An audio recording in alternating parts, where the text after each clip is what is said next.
Hey, it's Dylan in his room with a studio audience of one. Or is it?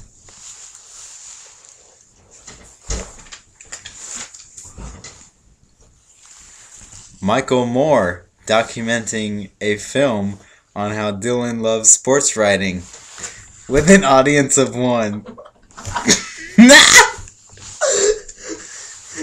Alright. Our audience thinks that's funny. Dylan loves sports writing, and first we're going to explore the history of sports writing. It began back in the ancient age when the Greeks and the Romans would write about the chariot races and the gladiator fighting with lots of violence. Our country needs much stricter gun laws, I'll tell you that right now. Obama will help. George Bush was terrible. Ooh. And this kind of sports writing kind of faded until about the 1920s, whenever we had the NFL and Major League Baseball, and then eventually the National Hockey League, and The MLS. not as significant, and the NBA. And now we have our sports writers, thousands of them, writing blogs and columns all over the internet. Sports writing has evolved from gladiators, which no longer exists. We have a pregnant woman in our audience now. Michael Moore. Yeah, and to now, an internet sensation. Now, we're going to talk about some of the hallmarks and Dylan's favorite kind of writing, sports writing. And by the way, this is like funny sports writing, not just encyclopedia strictly stating the facts sports writing. In sports writing, they talk about sports, obviously. And they also like to reference pop culture and their personal lives.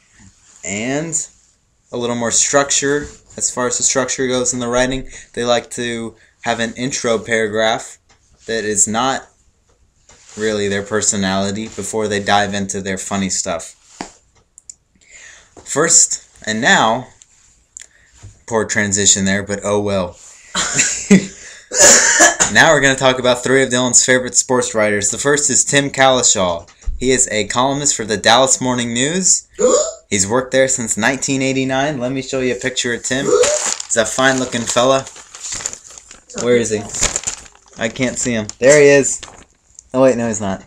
That's Tim Cowlishaw. Looks like my brother. Not really. Get out of here. I meant Michael Moore's brother, not Dylan's brother.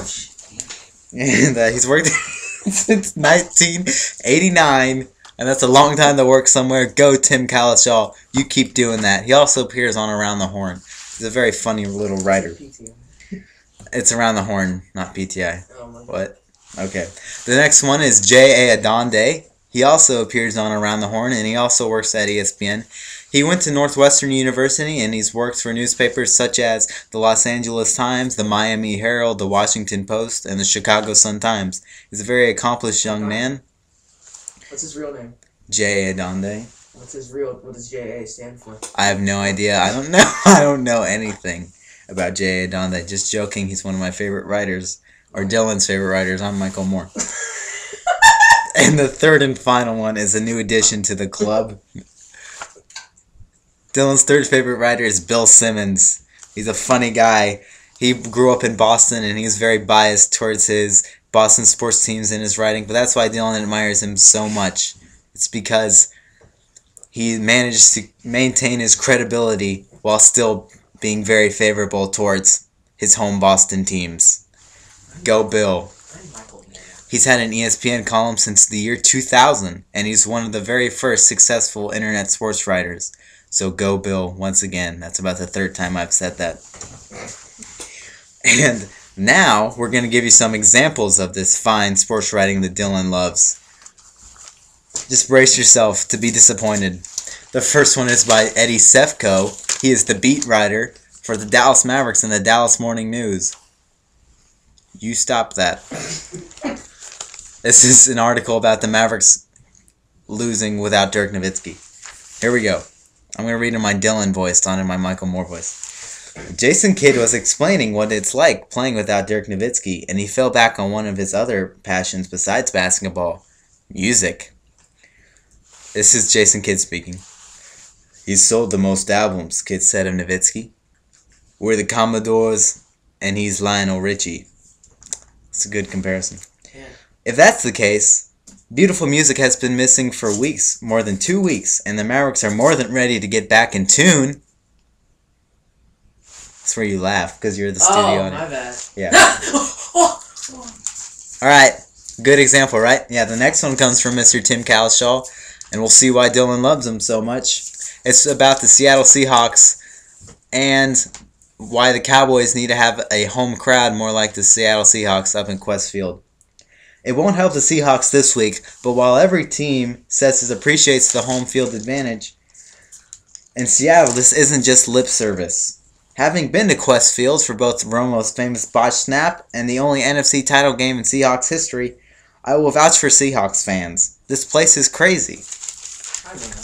As for Cowboys fans, well, Jerry Jones figured out how to pack 100,000 people in there, but he also created a cavernous building in which half the fans stare at the big screen and hope to see themselves.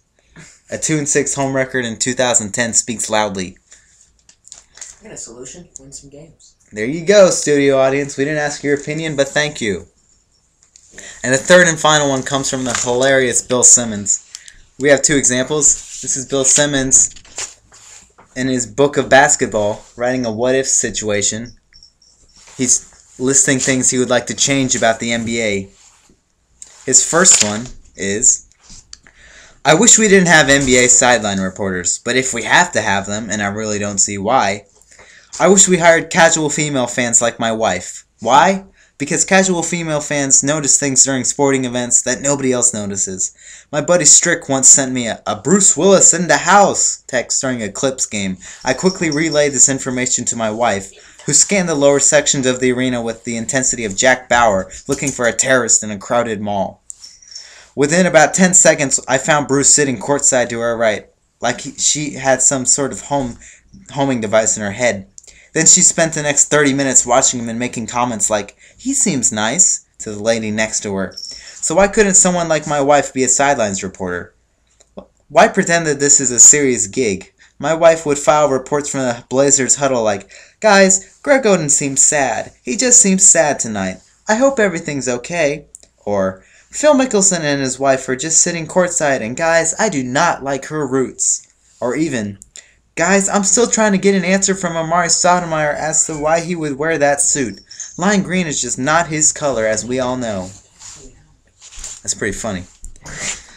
And another one is, I wish that if a parent brings a young child to courtside seats at an NBA game, and that poor kid subsequently gets trampled by a gigantic basketball player, then that parent should lose parental rights and Angelina Jolie or Madonna should get to adopt the kid. Go Bill Simmons. So that about sums up Dylan's love for sports writing. It's 4. Wait, what?